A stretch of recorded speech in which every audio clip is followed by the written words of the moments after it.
Renungi baik-baik sebuah hadis bahwasanya ada seseorang bertanya kepada baginda Nabi sallallahu alaihi wasallam. Dia mengatakan, ya Rasulullah, fulanatun tadhkaru min kathrati salatiha wa siyamiha wa sadaqatiha. Wahai utusan Allah, di kota Madinah ini ada satu wanita terkenal sekali, tapi termasuk tata kerama yang dimiliki oleh para sahabat Nabi ridwanullahi alaihim, mereka tidak mau menyebut nama orang. Mereka cuma mengatakan di Madinah ini ada wanita. Artinya kita semua sudah tahu wanita itu terkenal sekali dengan sholat malamnya dan puasanya serta sedekahnya. Ghaira annaha tu'zi jiranaha bilisaniha.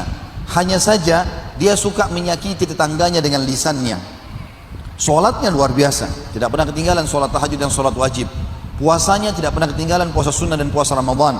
Sedekahnya rutin, tapi suka menyakiti tetangganya. Qala hiya finnar. Pastikan wanita itu, kata Nabi SAW, akan jadi penghuni neraka. Ya, kita bisa bayangkan, sholatnya sudah sempurna, sedekahnya sempurna, kemudian juga puasanya sempurna. Ternyata Nabi SAW memvonis wanita ini karena akhlaknya tidak baik, jahat lisannya sama tetangganya, maka kata Nabi SAW dia di neraka, divonis di neraka.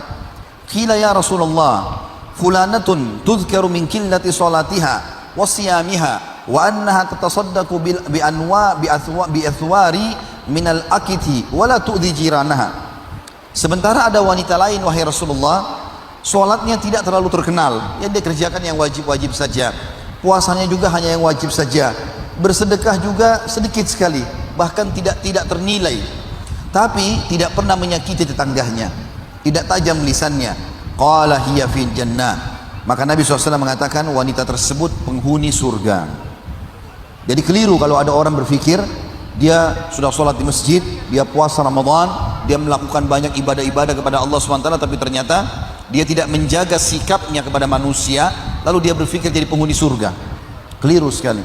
Hubungan kita teman-teman ada dua, hubungan dengan Allah Sang Pencipta, dengan ibadah-ibadah yang sudah diperintahkan, dan hubungan dengan manusia, hubungan dengan manusia. Ya. Akhlak ini teman-teman sekalian, kapan hilang dari seseorang, maka dia akan menjadi penghina seseorang itu. Kapan tutur katanya kasar, kapan dia pelit, kapan dia menghina, mencaci, menyakiti orang lain, maka dipastikan akan menjadi penghina dirinya sendiri. Tapi kapan seseorang itu santun, ramah, dermawan, maka dia pasti akan mulia di sisi Allah SWT dan juga di sisi manusia. Para ulama berlumba-lumba memberikan definisi tentang akhlak karena tingginya kedudukannya di sisi Allah Subhanahu wa taala. Maka para ulama berbeda pendapat tentang masalah definisi akhlak itu sendiri. Ali bin Abi Thalib berkata radhiyallahu anhu, akhlak yang baik dan sempurna adalah bila terdapat pada seseorang 3 sifat. Yang pertama, selalu menjauhi yang diharamkan. Apapun yang haram, yang syubhat, bahkan makruh ditinggalkan. Maka kita sudah bisa lihat orang itu memiliki satu ciri akhlak yang mulia. Kapan orang itu jauh dari apa yang Allah haramkan. Karena semua yang Allah haramkan pasti buruk buat kehidupan kita. Allah larang ghibah, nggak boleh gunjing. Allah larang memfitnah, Allah larang mengambil haknya orang lain, nggak boleh memukul, nggak boleh mencaci maki. Semua itu buruk. Dan Allah Subhanahu wa taala mengganti atau menjadikan itu adalah akhlak yang buruk dan tidak boleh sama sekali kita melakukannya. Jadi yang haram itu sesuatu yang tidak baik, dilarang oleh Allah Subhanahu wa taala. Kemudian yang kedua, kata Ali radhiyallahu anhu, mencari yang halal. Kalau dia hanya mau memakan sesuatu yang berhubungan dengan dia, ya, sesuatu yang berhubungan dengan dia, yaitu yang halal saja, yang memang haknya dia, maka ini juga masuk dalam akhlak yang mulia. Dalam Islam dilarang meminta-minta dan mengemis, kecuali dalam keadaan darurat. Kata Nabi SAW, siapa yang membuka pintu mengemis kepada orang-orang, maka Allah akan bukakan baginya pintu kemiskinan. Dan siapa yang membuka pintu kemuliaan, dia mau terima imbalan tapi dengan bekerja, maka Allah bukakan baginya pintu kekayaan. Ada kemuliaan yang Allah SWT berikan dengan pendapatan yang halal. Semua yang haram, syubhat dijauhi. Dan yang ketiga, kata beliau, berbuat baik kepada keluarga. Tentu kita disunnahkan berbuat baik kepada semua orang, tapi kalau dengan keluarga dan kerabat ini punya hak lebih ekstra. Ada seorang sahabat pernah membawa sekantong dirham, lalu dia mengatakan, ya Rasulullah, saya punya sekantong dirham dan saya ingin sedekahkan. Ada dua orang jadi target saya, dua-duanya orang miskin. Yang satu punya hubungan kerabat dengan saya, yang satu tidak punya hubungan kerabat dengan saya. Mana yang saya kasih? Maka Nabi SAW mengatakan, kalau engkau memberikan kepada orang yang memiliki hubungan kerabat denganmu, maka engkau akan mendapatkan dua pahala. Pahala sedekah dan pahala silaturahim. Al-Hasan Basri rahimahullah, seorang ulama tabi'in, menyampaikan bahwasanya akhlak yang mulia itu adalah dermawan, suka berkorban dan bertanggung jawab. Kapan kita lihat seseorang rutinitasnya suka memberi dan mengasihi, mendahulukan orang lain dari dirinya sendiri sekalipun, maka itu ciri daripada orang yang memiliki akhlak yang mulia. Tapi kapan seseorang perhitungan buat orang lain, selalu kalau diminta pertanyaannya, permintaan orang satu, pertanyaannya bisa 10 sampai 20 dengan penuh dengan kecurigaan, maka ini jauh dari akhlak yang mulia. Dikatakan tentang ciri baginda Nabi SAW, tidak pernah ada yang meminta kepada Nabi SAW kemudian beliau menolaknya. Sampai pernah sekali beliau lagi duduk dan cukup banyak orang yang datang meminta, lalu baginda Nabi SAW memberikan sampai habis semua apa yang Nabi SAW miliki. Lalu Nabi SAW melihat masih ada orang miskin datang minta lagi. Lalu Nabi SAW sedih, wajah beliau berubah.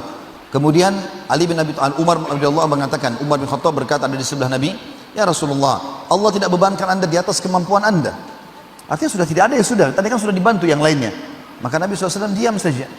Lalu Ali bin Abi Thalib, anak mantu Nabi SAW dan sepupu beliau, kemudian mengatakan, ya Rasulullah, di kantong saya masih ada sekian dirham, ini saya kasih, silakan sedekahkan dimanapun anda inginkan.